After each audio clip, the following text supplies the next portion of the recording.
Yeah, hey everyone, it's Kiwi here from SEOkiwi.com. Today I'm going to talk to you a little bit about Google and the natural search results. So what it is that Google's looking for in your website to place you either high or low in those natural search results. So hopefully this is going to help you guys if you're looking to do some SEO or already doing SEO, where to better focus your time and your effort so that you can continually increase your rankings and your results. So what I've actually done is I partnered up a few months ago with a company called SEO Moz. They provide a lot of the high-end reporting as well as the tools that other SEO professionals use to manage their accounts.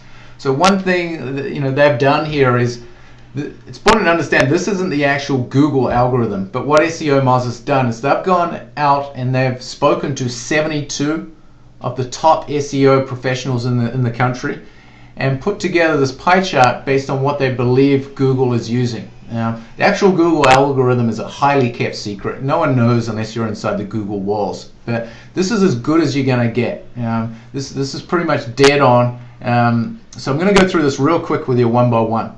First thing I see straight off the bat, which may surprise a lot of you guys, is the on-page keyword usage. So actually what's on your page, what's in your website, only accounts for 15% of the equation that Google's looking for. So if you guys go out there and you create a website and then you don't do anything else, there's a good chance you're not going to rank very high at all unless you've got absolutely no competition. So you want to make sure these other three factors are a big part of your strategy. I'm going to start with the orange one, which is link popularity. So how many people are actually pointing to your website? Because that's what gives you credibility. So it's not just how many people, but also how relevant and how important are those people. So, for example, if you're a child psychologist and you've got just a bunch of your buddies who let's say they're not doctors, they're not psychologists, they've got nothing to do with what you do other than they're your friends, and if they're pointing to you, it's not going to contain a whole lot of what we call link juice to build up your reputation. But let's say you've got 100 friends who are doctors, they're all psychologists, they all have websites, they have blogs, they have pretty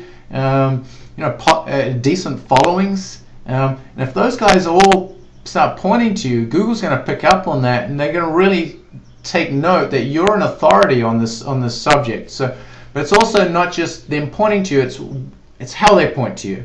So for example, if they are linking to a child psychologist and that link goes to you, then you're going to rank much higher for the term child psychologist.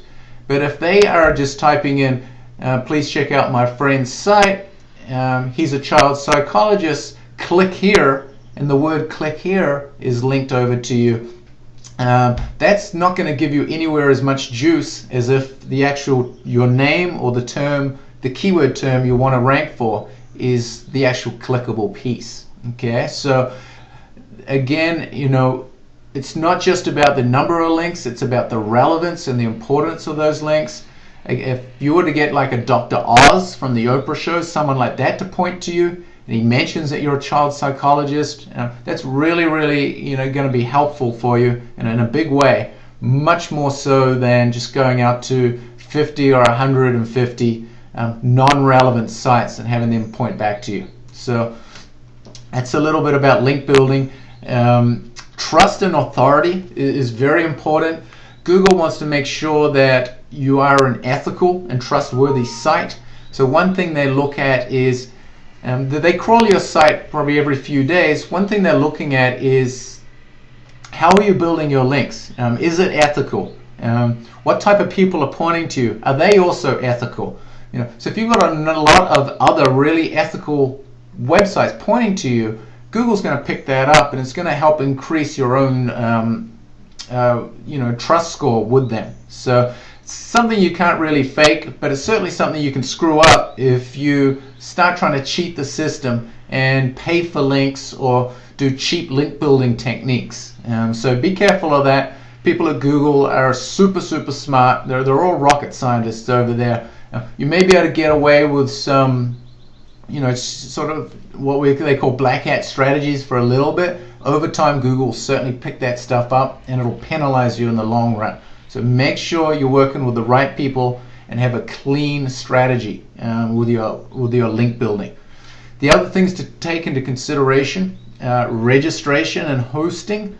So it does matter how long you've been on the web, and also how long you have your domain name tied up for.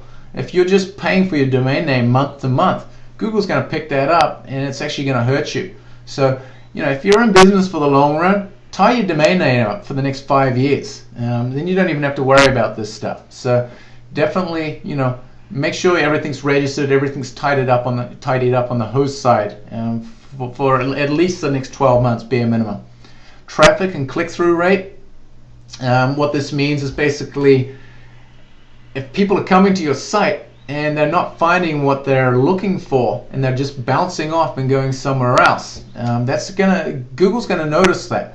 So, Google makes their living of finding people relevant results and solving people's problems. So you want to make sure that when people are coming to your site, you're solving their problems. They're spending some time on your site. They're looking around, and they're not just bouncing off. So you can find that information out from your Google Analytics data. And then social graph.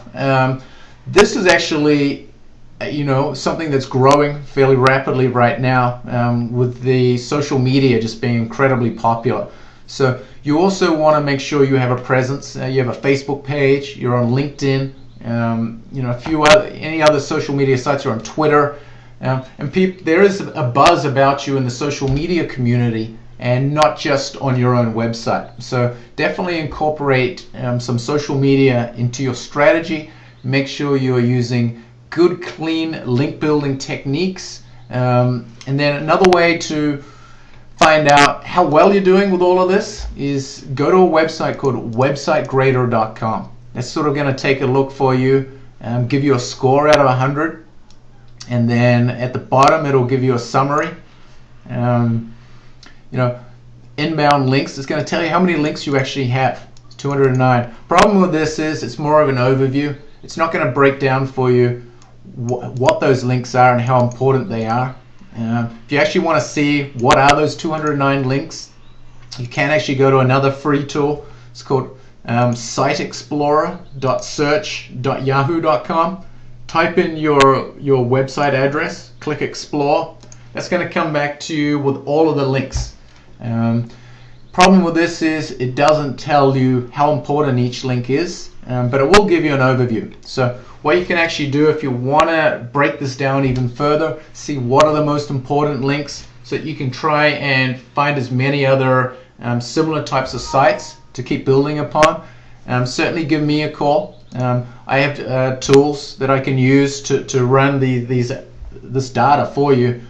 We can break it down into categories and see which sites are bringing the most juice, and then go out and find the most similar sites to that, and do link building techniques. So there's a lot going on here. Hopefully this really helps you guys out and understand it's not just about having a website. There's a lot of other stuff that go on. Link building is very, very crucial. So certainly give me a call, shoot me an email if you need some help. Kiwi@seokiwi.com. Thank you.